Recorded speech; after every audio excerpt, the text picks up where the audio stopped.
皆さんこんにちは。新緑が美しい5月は、もみじを鑑賞するのにも最高の季節だと思います。今回は、もみじを鉢植えで育てている私が、5月に行っていることについてお話しいたします。これが正解というわけではないので、こういう育て方もあるんだな、というくらいの気持ちで見ていただければ幸いです。その1、置く場所を見直す。もみじの鉢植えを、あまり日が当たらない場所に移動します。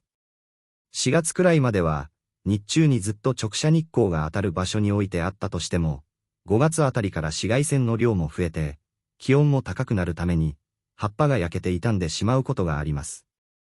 毎年5月中旬頃になると、葉焼けをさせてしまい後悔するので、今年は5月5日に遮光カーテンをつけました。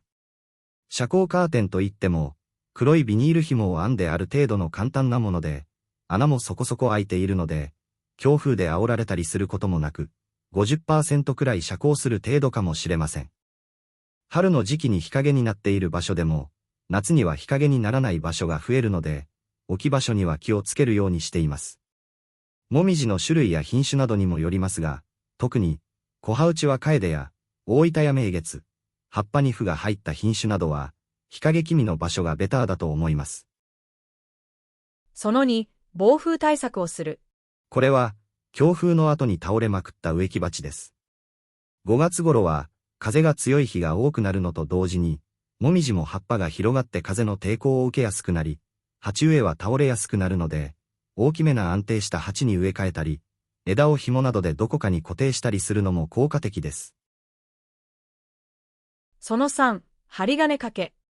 種類にもよりますが、もみじはこのように、枝が横に広がっていくタイプも多いです。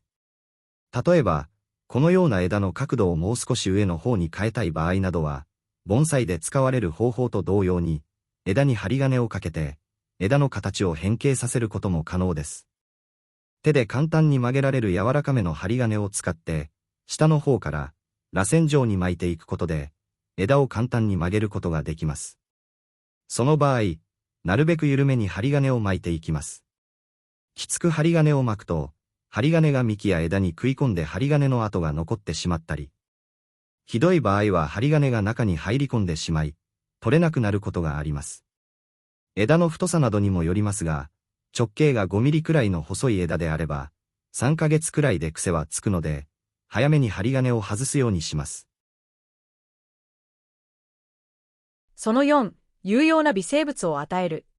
肥料や活力剤などの与え方や、考え方は人それぞれだと思いますが、私は、3月に米ぬかなどを発酵させて作ったぼかし肥料を与えただけで、市販の有機肥料や化学肥料は与えていません。また、殺虫剤や殺菌剤も使いません。できるだけ、土の中の土壌微生物の力を借りて育てたいからです。去年は、乳酸菌や納豆菌などの培養液を自作して、それを葉っぱに散布したり土に与えたりしました。そのせいか、うどんこ病にもかかることがなく、全体的に元気があったように思います。今年は、EM という有用微生物を液体にしたものを使って、これから秋にかけて、定期的に葉っぱに散布をしたり、土に与えたりしたいと考えています。500倍から1000倍に希釈して植物に与えるので、500ml1 本だけあれば、我が家の鉢植えもみじだけなら、1年くらい使えそうです。また、今年も鉢の中に生えてきた雑草は、無理に抜かないようにして、伸びすぎた雑草は地表部を切るだけで、根っこは抜かないようにしています。鉢植えでも、なるべく自然に近い環境にしたいと思っています。その後、不要な枝について。この時期になると、枝が間延びするなど、いらない枝が伸びてくることがあります。私は、その不要な枝を使って接ぎ木をしたり、挿し木をしたりするのに残しておくようにしています。もし、不要な枝を挿し木にする場合は、6月頃までその枝を残します。腹継ぎという接ぎ木をする場合は、8月頃までは、不要な枝をそのまま残した方が良いと思います。もし、接ぎ木や挿し木などはしない場合は、徒長している枝や、いらない枝は、すぐ切ってしまっても大丈夫です。その6、先祖返り対策。園芸品種の場合、原種の状態に戻ろうとする先祖返りということがよく起こります。このように、園芸品種の特徴とは異なる、普通の葉っぱが出てくることはよくありますが、その場合、その葉っぱや枝の根元から取り除いておく必要があります。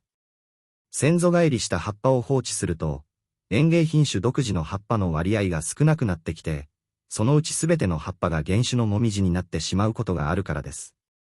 今回の動画は以上になります。また次回の動画でお会いしましょう。ご視聴いただき、ありがとうございました。